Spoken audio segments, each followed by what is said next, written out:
Hello friends, welcome to my channel secret recipe. இன்னைக்கு நம்ம செய்ய போகிற ரெசிபி வெனிலா ஐஸ்கிரீம். இதுக்கு தேவையான இன்க்ரீடியன்ஸ் ஃப்ரெஷ் மில்க், கார்ன்ஃப்ளவர், சர்க்கரை, வெனிலா எசன்ஸ்.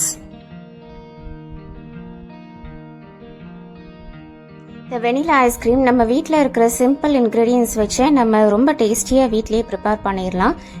இது செய்யறதுக்கும் ரொம்ப சுலபம். நான் ஃப்ரெஷ் க்ரீம், கண்டென்ஸ்ட் மில்க் எதுவுமே சேர்த்தல. வீட்டில் இருக்கிற சிம்பிள் இன்க்ரீடியன்ஸ் வச்சு தான் நான் ப்ரிப்பேர் பண்ணியிருக்கேன். ஸோ ஃப்ரெண்ட்ஸ், இந்த வீடியோக்குள்ளே போகிறதுக்கு முன்னாடி சீக்ரெட் ரெசிபி சேனலுக்கு சப்ஸ்கிரைப் பண்ணுங்கள். ஸோ தட் என்னோட நோட்டிஃபிகேஷன்ஸ் எல்லாமே உங்களுக்கு உடனே வந்துடும். இப்போ வாங்க இந்த வெனிலா ஐஸ்கிரீம் எப்படி பண்ணுறதுன்னு பார்க்கலாம். இப்போ ஒரு பவுலில் 2 ஸ்பூன் கார்ன்ஃப்ளவர் சேர்த்துருக்கேன். சேர்த்துட்டு இதை தண்ணி ஊற்றி நல்லா கரைச்சி வச்சுக்கோங்க. கட்டி இல்லாமல் கரைச்சிக்கோங்க. இதை நல்லா கரைச்சதுக்கு அப்புறமா இது கூட கொஞ்சமாக நான் வெனிலா எசன்ஸ் சேர்த்துக்கிறேன். 1 ஸ்பூன் அளவு நான் வெனிலா எசன்ஸ் சேர்த்துருக்கேன். சேர்த்துட்டு இதுலேயே நல்லா மிக்ஸ் பண்ணி விட்டுருங்க. இப்போ நமக்கு இது ரெடி ஆயிடுச்சு. இது அப்படியே இருக்கட்டும். இப்போ நான் 1 லிட்டர் அளவு பால் சேர்த்துருக்கேன். தண்ணி ஊற்றாத கெட்டி பாலாக சேர்த்துருக்கேன். தண்ணி ஊற்றாமல் நீங்கள் கெட்டி பாலாக எடுத்துக்கோங்க. இப்போ இந்த பாலை நல்லா காய்ச்சிக்கலாம். பாருங்க, மேலே நல்லா நுர கட்டிருச்சு. பாருங்க, பால் நல்லா கொதிக்கிற ஸ்டேஜ் நமக்கு வந்துருச்சு. இந்த ஸ்டேஜில் நீங்கள் அடுப்பு கொஞ்சம் ஸ்லோ பண்ணிக்கோங்க. ஹை ஃப்ளேமில் வைக்கும் போது பால் கீழே பொங்கிரும். ஸோ நீங்கள் ஸ்லோவாக வச்சுக்கோங்க. இப்போ பாருங்கள், நான் கெட்டி பாலாக எடுத்திருக்கேன். தண்ணி நான் எதுவுமே சேர்த்தாத பாலாக தான் நான் எடுத்திருக்கேன். இப்போ நல்லா கொதிக்க ஆரம்பிச்சிருச்சு பாருங்கள். இந்த ஸ்டேஜில் நீங்கள் ஸ்லோ பண்ணிக்கோங்க.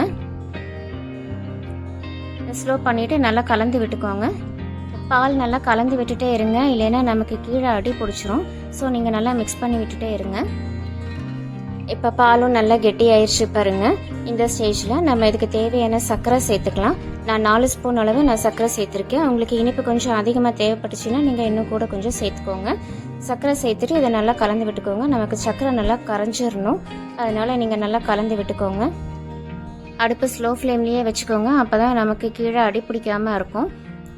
இப்போ இந்த ஸ்டேஜில் நம்ம கரைச்சி வச்சிருக்கிற கார்ன்ஃப்ளவர் கரைசலை நம்ம இதில் சேர்த்துக்கலாம்.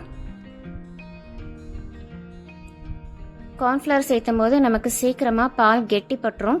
ஸோ அதனால நீங்கள் கலந்து விட்டுட்டே இருங்க.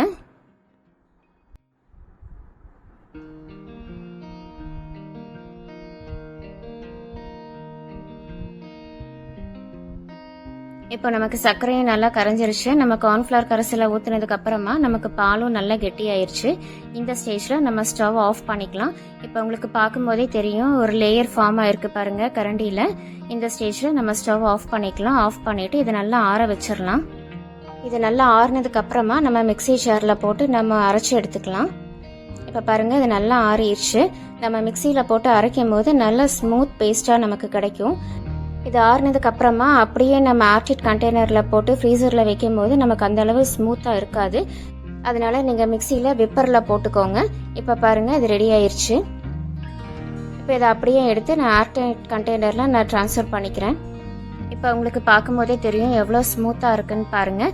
இது ஃப்ரீசரில் ஒரு 8லேருந்து 10 மணி நேரம் வரைக்கும் நம்ம வச்சிடலாம். இது அப்படியே இருக்கட்டும். இப்போ பாருங்கள், 8 மணி நேரத்துக்கு அப்புறமா நான் இப்போ எடுத்து உங்களுக்கு காமிக்கிறேன் பாருங்கள். இப்போ நம்மளோட ஐஸ்கிரீம் எவ்வளோ சூப்பராக ரெடியாக இருக்குன்னு பாருங்கள். இது டேஸ்ட்டும் ரொம்ப அருமையாக இருக்கும். இப்போ இதை எடுத்து ஒரு சர்விங் பவுலுக்கு இப்போ போட்டுக்கலாம்.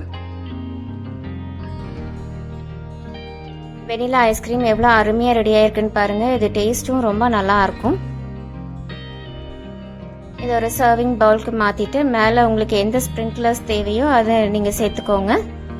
உங்கள் டேஸ்ட்டுக்கு ஏற்ற மாதிரி நீங்கள் சேர்த்துக்கோங்க. சேர்த்துட்டு இதை சர்வ் பண்ணிடுங்க. ஸோ ஃப்ரெண்ட்ஸ், வீட்டில் இருக்கிற சிம்பிள் இன்க்ரீடியன்ஸ் வச்சு நம்ம வீட்லேயே அருமையாக ஐஸ்கிரீம் தயார் பண்ணிடலாம். இது எல்லாத்துக்குமே ரொம்ப பிடிக்கும். குழந்தைங்கள்லேருந்து பெரியவங்க வரைக்கும் இது எல்லாருமே விரும்பி சாப்பிடுவாங்க. இதில் ஃப்ரெஷ் க்ரீம், கண்டென்ஸ்ட் மில்க் எதுவுமே நான் சேர்த்தல. நான் சிம்பிள் இன்க்ரீடியன்ஸ் வச்சு தான் நான் செஞ்சுருக்கேன். ஸோ ஃப்ரெண்ட்ஸ், இந்த ரெசிபி எல்லாருமே ட்ரை பண்ணி பாருங்கள். சீக்ரெட் ரெசிபி சேனலுக்கு சப்ஸ்கிரைப் பண்ணுங்கள். ஸோ தட் என்னோட நோட்டிஃபிகேஷன்ஸ் எல்லாமே உங்களுக்கு உடனே வந்துடும். Thank you. Take care. Bye bye.